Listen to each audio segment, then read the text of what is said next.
From CBS News Bay Area, this is the afternoon edition. What you're doing is very disrespectful to the country, this country. That's back to you. Far more than a lot of people said they should have. Have you said thank you once this entire meeting? No, in this entire meeting, have you said thank you?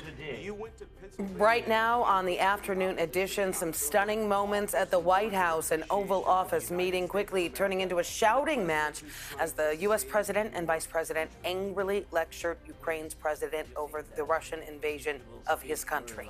Thanks for joining us this afternoon. I'm Ann Makovic, and Ukrainian President Volodymyr Zelensky meeting with President Trump and Vice President J.D. Vance inside the White House just a few hours ago, and things got ugly. Mr. President, we are staying in our country, staying strong from the very beginning of the war. We've been alone, and we are thankful. I said thanks you haven't in been this alone. cabinet, you and haven't not been only alone. in this cabinet. We gave you, through this stupid president, $350 billion. You voted we gave for you your military equipment, and you men are brave, but they had to use our military. What about if you didn't have our military equipment, if you didn't have our military equipment, this war would have been over in 2 weeks.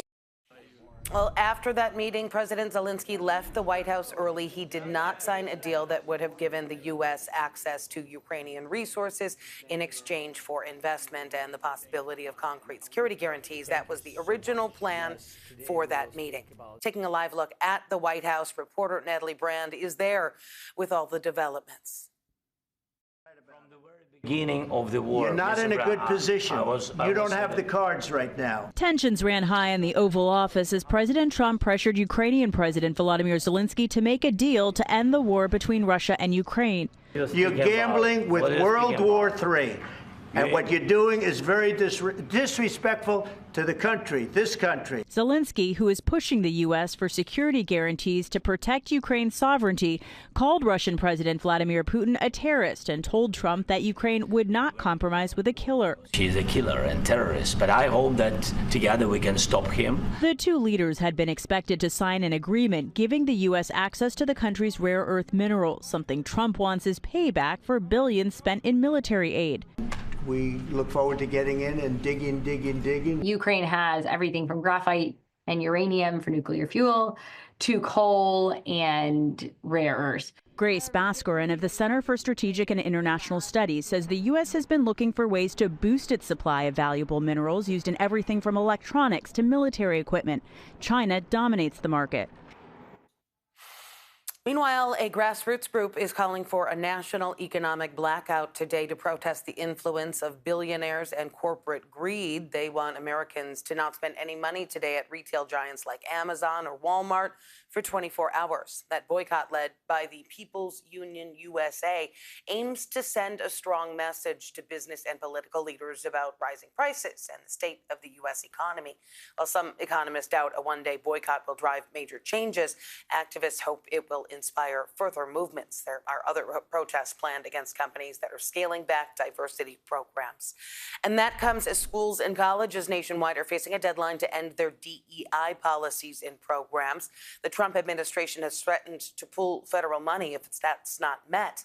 Many schools have not made changes. Here in California, officials say the deadline does not change federal law and does not require any action. Just last night, the Trump administration launched a federal tip portal for reporting perceived acts of discrimination in public schools. A federal judge in San Francisco says the Trump administration's mass firing of federal workers are probably illegal. His ruling yesterday says the Office of Personnel Management does not have the authority to hire or fire any employees but its own. Judge William Alsup says the office must now tell certain agencies that it has no authority to order the firings of probationary employees, including at the Defense Department. But the judge did not specify what this means for the workers who have already lost their jobs. A coalition of labor unions and nonprofit organizations has sued to push back against the administration's efforts to shrink the federal workforce. Also developing, a major medical setback for Pope Francis. The Vatican says the Pope was placed on a breathing machine after he had a sudden episode of respiratory difficulty. The Pope has been battling pneumonia, double pneumonia, for 2 weeks. And before today, reports from his doctors had sounded a little more upbeat the last couple of days. The Vatican said the Pope is alert at times, but noted that he is not out of danger. Well, for some more positive news closer to home, let's take a live look outside this Friday. We have another warm spring-like day before some big changes.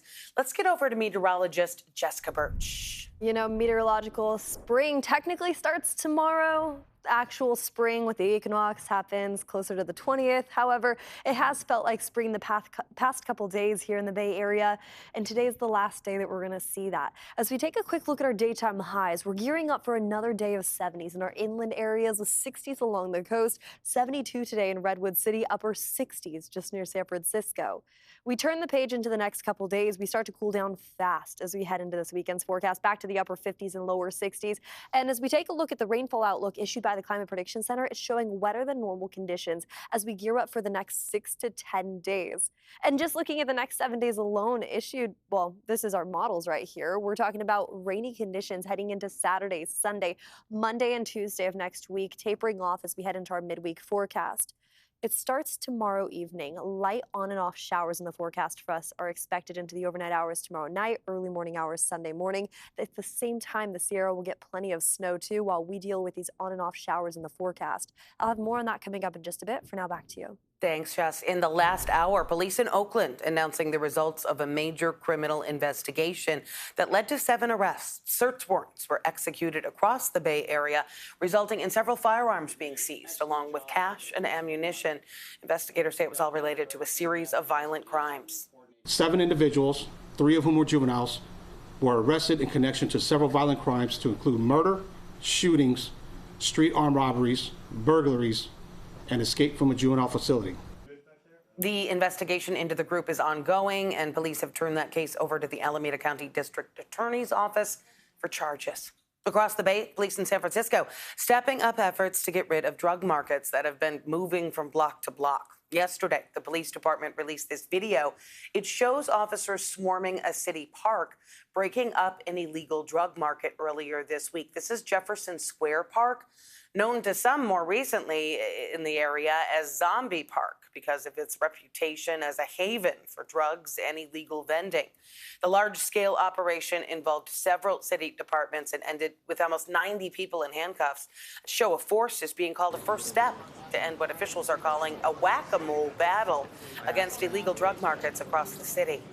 When people displace from an area that we go in and try to clean up and they go to another community, this is what you're going to see. Stop this whack-a-mole thing that we're seeing when drug dealers and users go from one community to the next when they get pressure. This pressure will not stop. This pressure will not stop. The dozens of cases now in the hands of District Attorney Brooke Jenkins. She says at least 30 people already had outstanding warrants for offenses in other counties like Solano. To see over 30 individuals who had outstanding warrants tells us that there is an issue as far as people coming back out of the system who are not being addressed. And most of these people had out-of-county warrants, so we need to make sure that they are going back to those counties to address those issues. Well, these arrests happening as San Francisco city supervisors recently removed a police commissioner. The vote to remove Max Carter Oberstone came at the mayor's request. In Daniel Lurie's words, he wanted someone else who would work collaboratively to make our city safer. Separately, today, the mayor is preparing to swear in a new member of the commission, Wilson Leong.